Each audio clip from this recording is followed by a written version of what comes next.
With opening remarks by COP29 President lead negotiator Yalcin Rafiev, then followed by UNDP Administrator Achim Steiner and UNCTAD Secretary General Rebecca Greenspan, both of whom are co-leaders of the Baku Initiative for Climate Finance, Investment and Trade Dialogue, a key COP29 presidency initiative. Provide you a brief update on three major topics.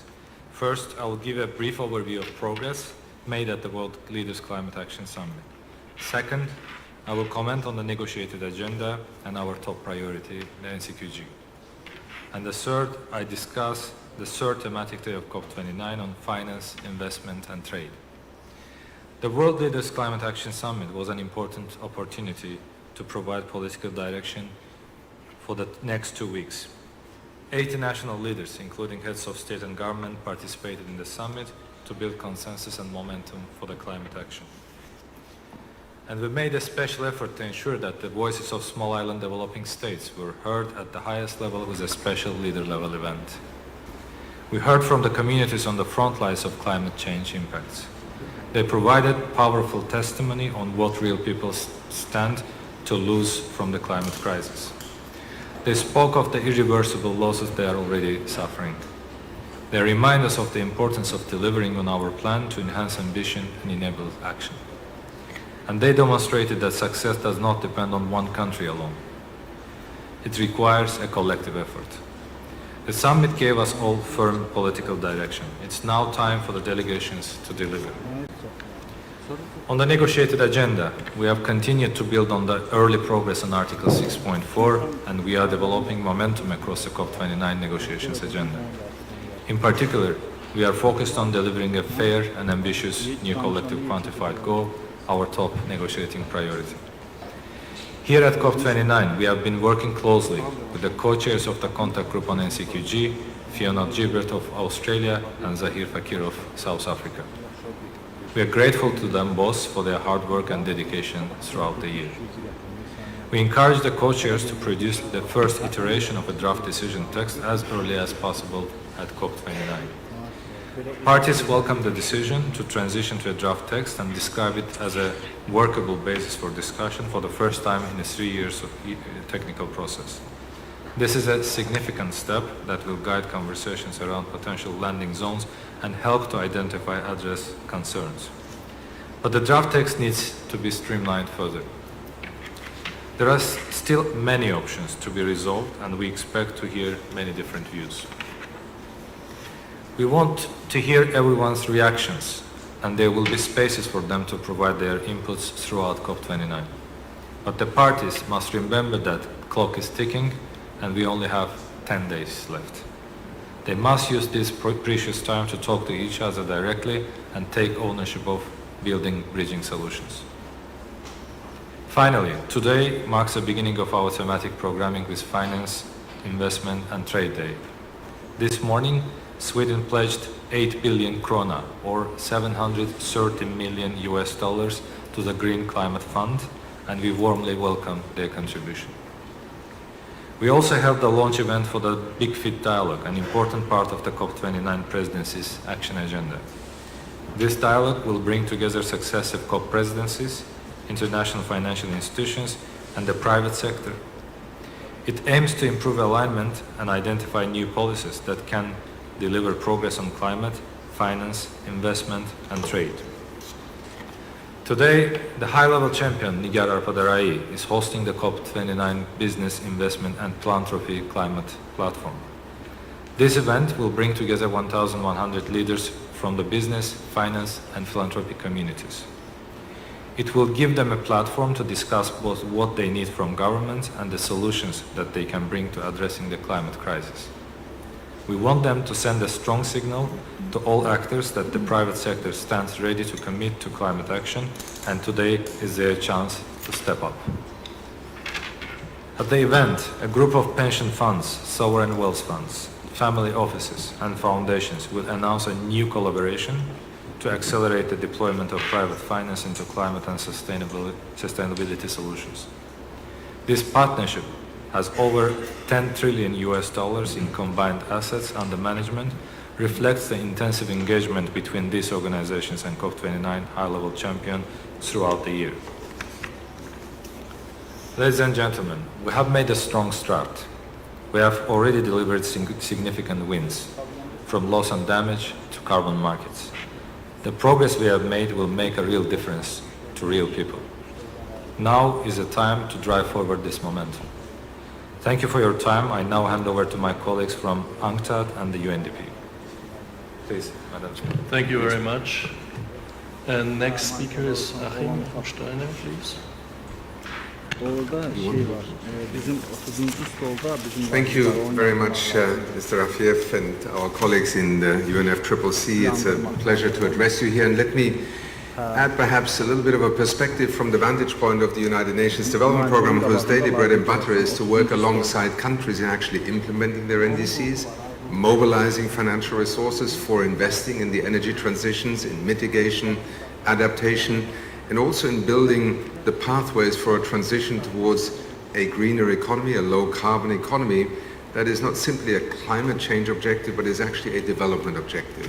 And I think increasingly also in our work, including the Big Fit discussion this morning, we saw the recognition that climate change is increasing not just a driver for investment in bringing down emissions, it's actually an investment in the development pathways, the economies, the commodities, the services, the infrastructure on which countries will thrive over the coming decades.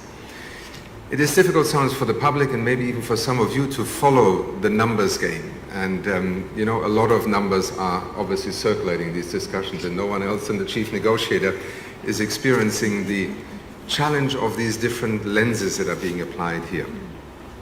What I would like to perhaps add a little bit of perspective to also allow the negotiations not always to engage in what sometimes in these COPs becomes a zero-sum game.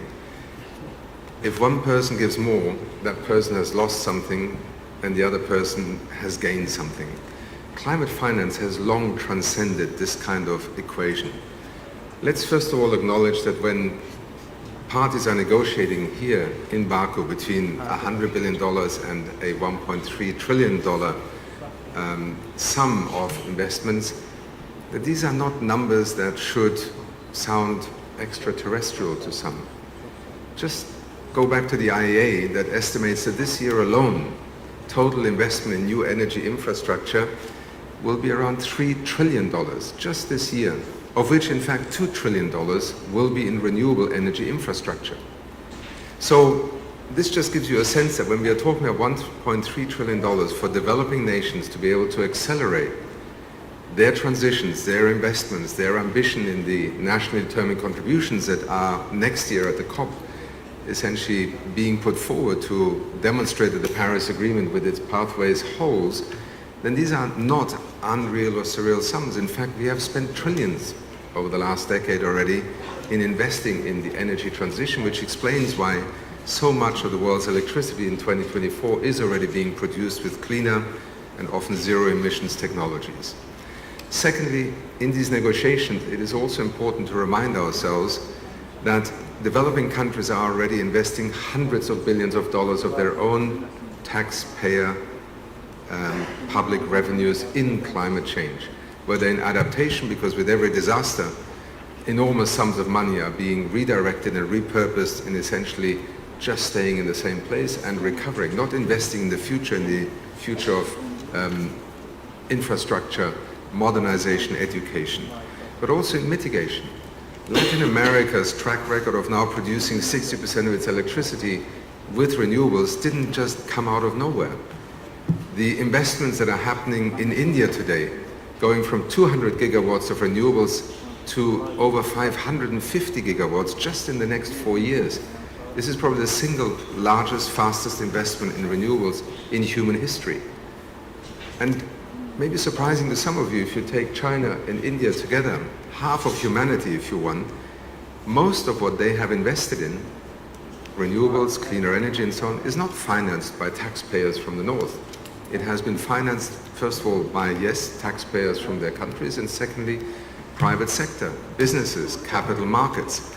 And this is where much of the discussion that will happen over the next few days needs to find a credible formula where the public finance element is sufficiently robust in order to raise on top of that the multiplication of private finance. And the opportunities are enormous, despite also, yes, setbacks and mixed signals that make markets nervous. But the story of these investments over the last 5 to 10 years has not only been one of growth, it is one of exponential growth. And therefore, my hope remains that in the negotiations here, as you also just pointed out, Mr. Rafiev, parties can see beyond the immediate arithmetic of a chessboard. This is actually an opportunity to co-invest, and whether it is through the public concessional finance core, that is particularly essential for least developed countries, the most vulnerable countries, small island developing states, because they cannot, out of their own capacity, make these critical, pivotal investments. It is also why Africa, for instance, is so vocal at this COP here, because this remarkable $3 trillion that the IEA expects as investments in 2024, colleagues, less than 1%, roughly, actually found its way onto the African continent, where the vast majority of those citizens, over 600 million, live today who have not even got access to any form of modern electricity, the fundamental driver of development.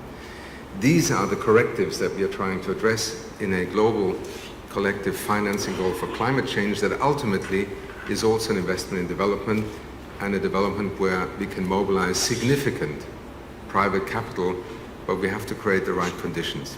Perhaps a last reminder, because it is often forgotten, people ask, where is that money going to come from? Particularly in those countries that, yes, may have to put some money into the kitty. Let us remember that the world still is spending hundreds of billions of dollars of subsidies for fossil fuels, extraction and consumption. The IMF estimates that the total economic or financial impact of these subsidies is now around $7 trillion. We don't even need to find new money, we just need to take some of the money we're spending on artificially making fossil fuel consumption cheaper or extraction profitable and direct it towards the kind of climate finance economy that we are negotiating here in Baku. I'll stop here. Thank you very much. Thank you, and I hand over to Secretary General Greenspan, please. You have the floor.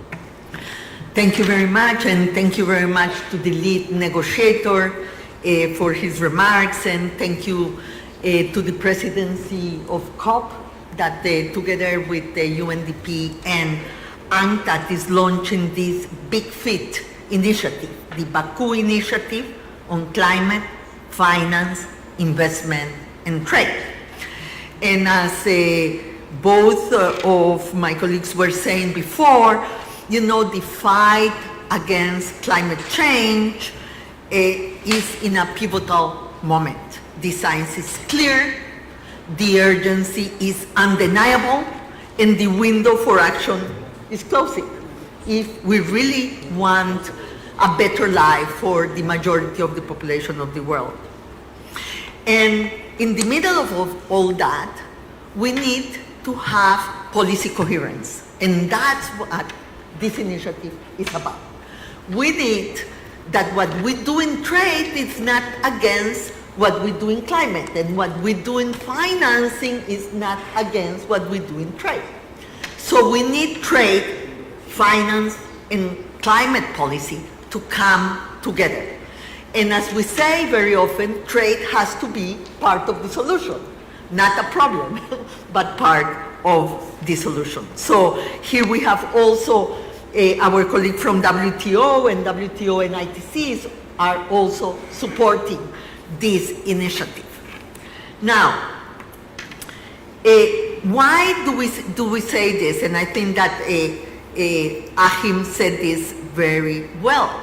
You know, the finance that is getting to the least developed countries, to the small countries, to the most vulnerable countries is very little. You know, if you take the direct investment or the foreign direct investment into these countries in the renewable, as Achim was saying, for example, for renewable energy, these countries are receiving, Africa is receiving, you said between 1 and 2% of the total foreign direct investment that is going to renewable energy. And so obviously something different has to happen for the countries where the investment is needed most to be able to attract this investment. And for that, we have always said that we need a reform of the international financial architecture. We need the multilateral development banks to come in, to take more risk, to crowd in private investment, and to be able to direct these resources to the countries that need them most at the right cost. Because part of the problem that we have in most of the developing countries is that they can finance themselves at a very high interest rate, at a very high cost of capital. And the high cost of capital is an impediment for these countries to really make the green transition happen and the investments that they need happen. We know that the needs of investment for the sustainable development goals of the developing world has gone up, not down. When we started in 2015, we needed $2.5 trillion in investment. Now we need $4 trillion in investment. And the most we delay the action, the more costly and more expensive it will be. But let's go to trade, for example. And here we were saying today that also we have trade practices that perpetuate unsustainable patterns. For example, clean energy technologies face tariffs that are on average 2 times as high as those that affect fossil fuels. So Ahim is absolutely right. You were talking about subsidies. You know, 7 trillion according to the direct and indirect effect of subsidies on fossil fuels, but also in trade. We have higher tariffs for clean technologies than for fossil fuels. So we don't have a leverage, a playing field for the new technologies to really to thrive. And we need this green transition also to dynamize growth. Because right now the world is in a new, what we call a new low normal, where growth is below 3%. And that's not enough to fight poverty and inequality in the developing world. So if we want to dynamize growth and have higher and sustainable growth, we need trade and investment, and we need the green transition to really make this happen. So that's why we say trade, investment, and finance has to come together. We have to have a policy coherence framework that will make these 3 very important elements for the future of the global economy to really look for the synergies and allow the developing countries to thrive and grow appropriately. Now, what are we going to do within the big fit? So, in our case, UNCTAD will work with the sustainable investment community, including sovereign wealth and public pension funds, green bond markets, and sustainable stock exchanges to ensure that their many trillions in assets under management can play a role in achieving the SDGs and ensuring sustainable energy for all. And so we will work on the trade side to make trade part of the solution, and we will work on the investment side to really be able to have a sustainable investment, the investment community to come together. But one of the things that we have to fight, and I want to make this my last point, is that we need to bring back trust in the sustainable funds. You know, one of the things that we discovered in the World Investment Report of last year, in 2023, is that the sustainable funds saw a decline of 60% of new funds. 60% decline of new funds coming into the sustainable funds. And why? Because the investors lost trust that the sustainable funds were really sustainable, that their investment was not greenwashing, but was really going to the green, to the right places and the right sectors. So we need to fight greenwashing. We need to bring back trust. We need to bring back the knowledge of what is happening in the investment community, and we need to strengthen the trust of the investors in the sustainable funds so we can work with them and make those funds go to the right places where they are needed most and to the right sectors that really will help to bring the green transition that we are all talking about here in COP29. So again, thank you very much to Azerbaijan for bringing us together for this initiative, and let's work together to have policy coherence and to help those parts of the world that cannot make it happen alone, but need the solidarity and the cooperation with the rest of the world. Thank you. Thank you very much, Secretary General. We now open the floor for a few questions. If you could please identify yourself, your media organization, and please wait for the microphone because we have colleagues joining online so that they can understand your question. Let me start, second row, the gentleman in the red pullover. Thank you. Damien Carrington from The Guardian. Question for Mr. Rafaev. You mentioned in your opening remarks that parties had said that the current text for the NCQG was workable. I mean, we've been told by Annex 1 parties off the record that it's actually unworkable. Can you sort of tell us how big a problem there is to solve there, please? Thanks.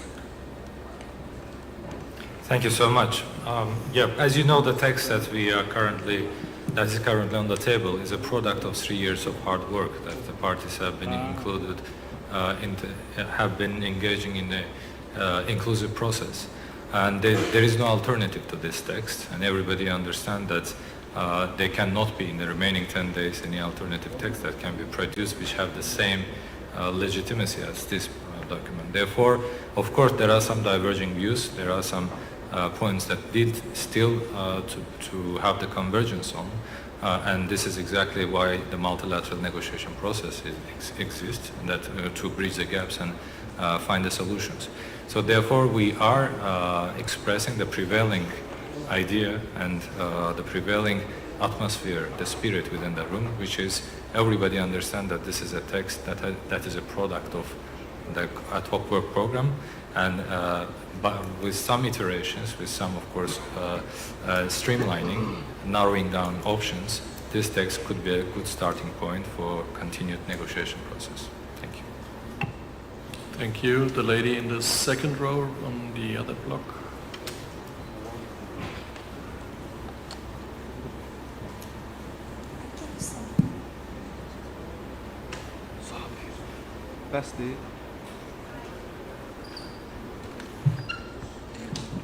Hi, thanks. Victoria from Sky News, the UK. I've got a question for Mr. Rafaev as well.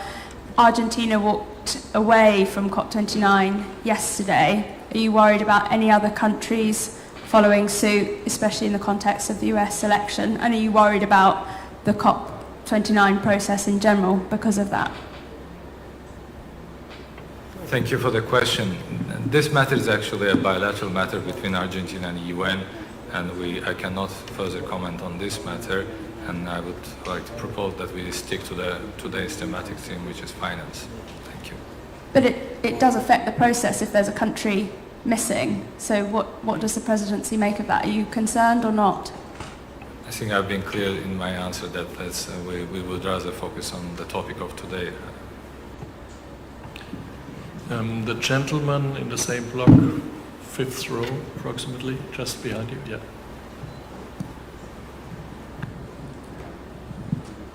The question is for Mr. Rafiev too. Could you please identify yourself first? Laurent Thomé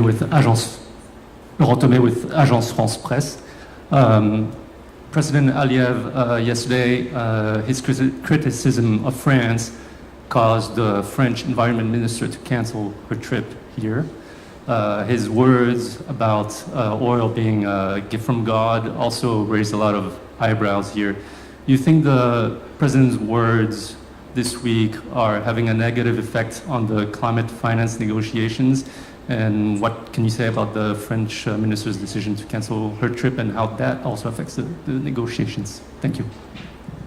Thank you. I think Mr. President has been quite clear on his message, and I don't want to comment on or interpret on this statement.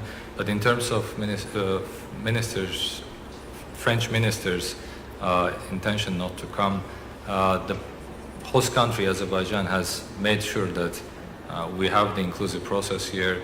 We have hosted more than 80 leaders, world leaders. Here we have hundreds of ministers attending, and we have ensured that all the negotiation process is inclusive. We have opened our doors to everybody to come to engage in very constructive, fruitful discussions. Our doors are still open, and we hope that all who are attending here have only one intention: to come to join us in this collective effort to get an outcome that is a positive and that will be helping mainly the developing countries to be meeting their needs and priorities. Thank you so much. Let's go on the other side, the gentleman in the middle.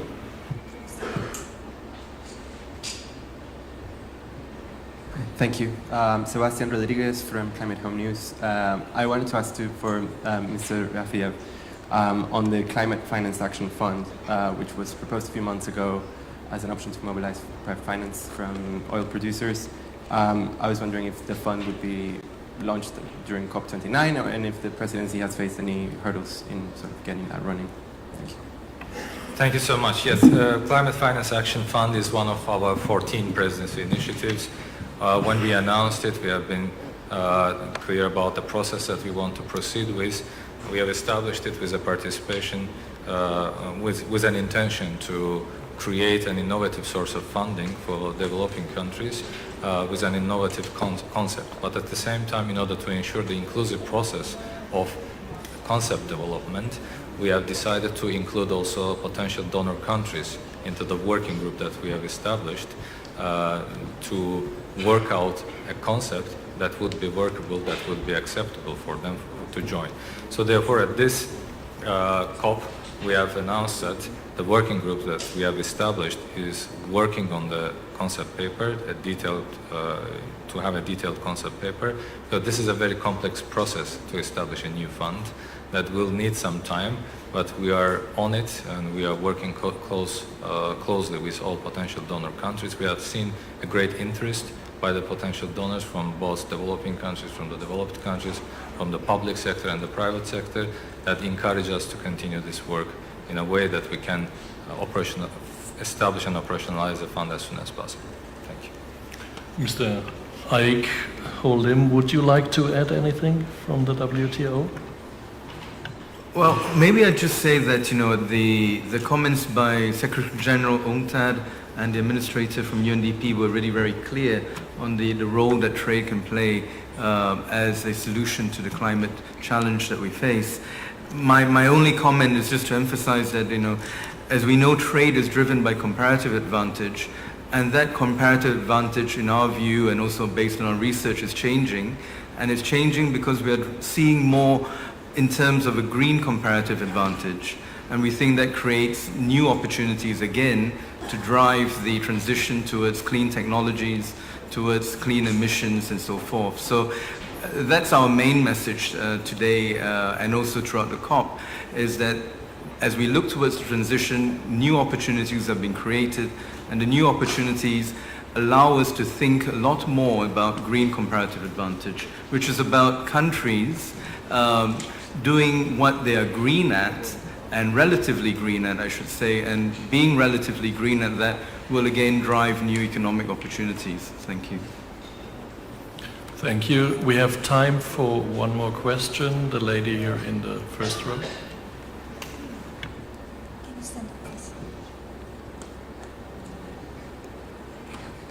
Thank you very much. Shauna Kaur, the Daily Mirror in Ireland. I think this is a question that really hasn't been addressed so far, so really I want to put it to the three speakers on the panel. So with the second year running, it appears that the host country of COP has used that position to boost oil and gas deals. So I'd like to know from all three panel members, do you think that's acceptable? And do you think this in some way is fostering bit of negativity around these talks and faith in the outcome? Thank you. Thank you for the question. Yeah, I think the messages that has been shared by the host country at different levels on that matter was exactly looking at the future. We are not denying our past, but we are looking at the future. All the messages that have been shared so far is exactly saying that Azerbaijan is transitioning its energy sector. Azerbaijan is putting a lot of effort, a lot of investment for that, and that is we should look to the future, not to the past. So therefore, whatever happened in the past, we are not denying this, but we should look further into the future. So no further, Mr. Steiner? Let me just add one word, and I won't comment on a particular instance that I have read about, but I have no ability to judge. I think from a basic principle, clearly, COP presidencies, host countries, are in good faith hosting the world at a particular moment with the United Nations to negotiate. But let me say one word which I find sometimes a little troubling. This question of, where would you host a COP? Are there countries that, are by definition good hosts and others are bad hosts? I think in the United Nations, we maintain the principle that every nation, first of all, should have a right to be heard. Secondly, every nation should also be able to be listened to. When we convene meetings like this, let us also be a little bit more conscious of the fact that labels are not always the fairest way of describing a nation. Some of the largest oil producers have hosted COP in the past, and seemingly this seemed to be a perfectly acceptable phenomenon. So I would rather focus on the fact that we have countries that step forward, and this is a major effort that countries undertake in hosting a conference of the parties.